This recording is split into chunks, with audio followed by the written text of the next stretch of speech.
Jadi ada peristiwa menarik nih ketika acara silaturahmi kebangsaan yang diadakan Pak Prabowo setelah Pak Prabowo kunjungan luar negeri ya.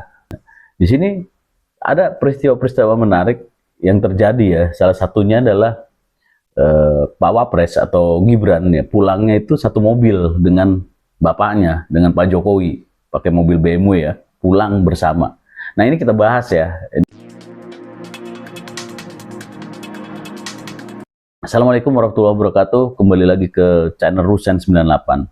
Oke ya, jadi kita tahu lah sama-sama kemarin itu acara silaturahim kebangsaan itu memang dihadiri oleh mega bintang, oleh senior-senior.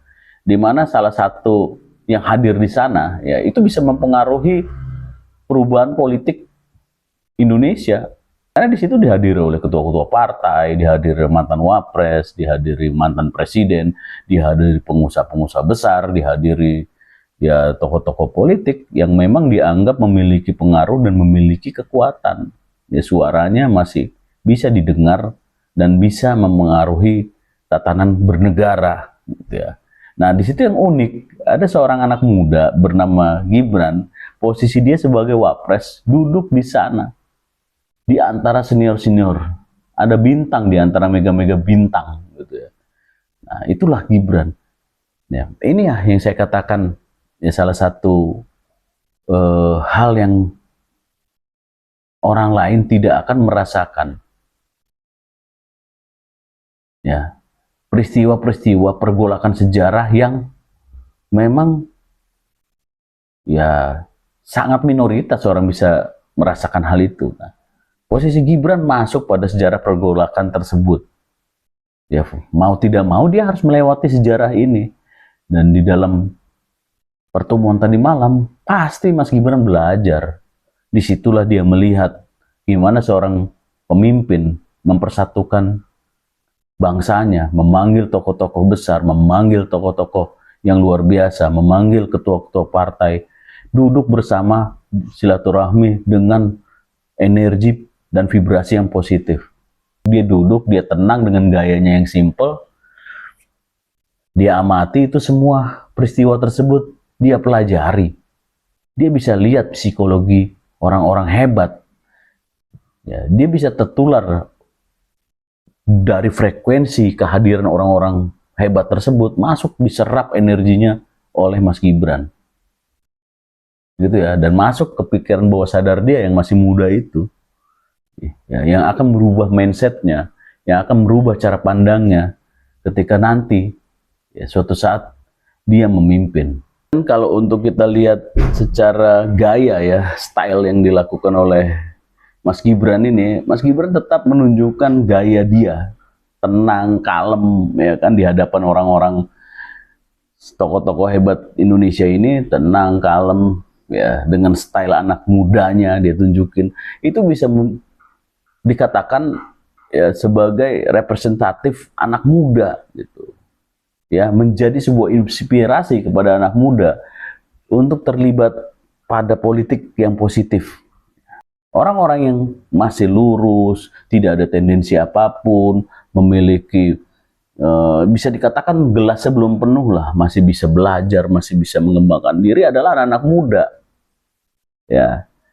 Nah, dengan Mas Gibran menunjukkan dia ada di sana sebagai wapres kita, kemudian ikut hadir dalam acara yang luar biasa tersebut, dihadir tokoh-tokoh yang hebat, itu harus memberikan inspirasi kepada kita. Ya bukannya kita inspirasi jadi wapres, tidak, tapi kita ikut politik, paling tidak ikut di dalam organisasi-organisasi yang ada di masyarakat dan bersinarlah, teranglah seperti Gibran. Saya juga lihat ini fakta loh, ketika saya masuk atau silaturahim dengan organisasi massa atau ormas ya, yang mendukung presiden tertentu, misalnya mendukung tokoh tertentu. Ketika saya masuk, banyak dari mereka pengurusnya masih senior-senior, masih di atas 50 tahun ke atas, ya kan. Ya, ada juga yang organisasi misalnya pendukung Gibran yang saya temui, senior-senior kebanyakan pengurusnya. Kok bukan anak-anak muda gitu. Ya masih orang-orang lama, old style. Nah, saya ngelihat harusnya new mind kan, generasi-generasi yang baru ini, yang sekarang udah mulai harusnya terinspirasi dengan Gibran dan mulai masuk di dalam organisasi-organisasi masyarakat, organisasi kampus, ya kan? Karang Taruna misalnya, ya aktif gitu, tidak apolitis, dan saatnya lah nanti ke depan generasi muda ini yang memimpin, dan kita harus potong generasi, ya, karena kita sudah tidak percaya lagi dengan generasi-generasi old style yang mereka memiliki mindset mencari uang dalam politik, ya. Yang kita harapkan sekarang kan anak-anak muda ini masuk politik, dia tidak mencari uang di sana, gitu. Dengan banyaknya ide-ide bisnis, ide-ide kreatif yang bisa menghasilkan uang dengan misalnya bermain internet. Artinya anak-anak muda kita ini lebih banyak waktu, ya, tidak sama seperti old style yang harus dia kerja jadi PNS, kerja di pabrik, ya kan, terkooptasi dirinya. Tapi anak-anak muda ini kan banyak bidang-bidang yang dikatakan informal, mendapatkan uang dengan cara informal, dan dia tentu memiliki waktu mengikuti organisasi. Nah, maksud saya tidak panjang tentang itu. Prinsipnya gini, Gibran telah menunjukkan representatif anak muda bisa loh, ya enggak? Harusnya dia memberikan inspirasi kepada anak-anak muda sekarang, ya, bagaimana caranya memimpin di masa depan. Tuh, ya. Nah, ini saya mau bahas yang terakhir, pulangnya Mas Gibran dengan Pak Jokowi itu juga memberikan inspirasi loh. Dua tokoh besar, walaupun dia orang tua sama anaknya, itu dua tokoh besar, ya, duduk bersama, pulang bersama, menunjukkan kepada kita betapa harmonisnya sebuah keluarga.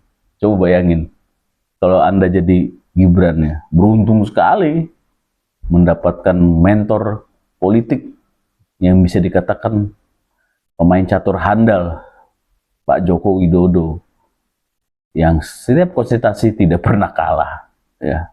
Nah, Gibran bersama dia sangat beruntung, gitu ya. Tetapi apakah keberuntungan itu hanya untuk milik Gibran? Tidak. Keberuntungan itu kita ciptakan sendiri. Ya, kalau waktu Mas Gibran menolak menjadi wapres, cerita sejarah akan berbeda, benar nggak? Ini sama kita saat ini, kita dapat inspirasi bukan berarti kita berpikir, anak-anak muda berpikir, wah, ya iyalah dia enak, dia bisa jadi wapres. Bukan. Di bidang kita masing-masing, ketika kita mau dan memiliki keinginan tidak mau diatur oleh nasib, dan memiliki prinsip bahwa nasib adalah ketentuan dari diri kita bisa merubahnya, itu pasti akan menjadi anak-anak muda yang hebat.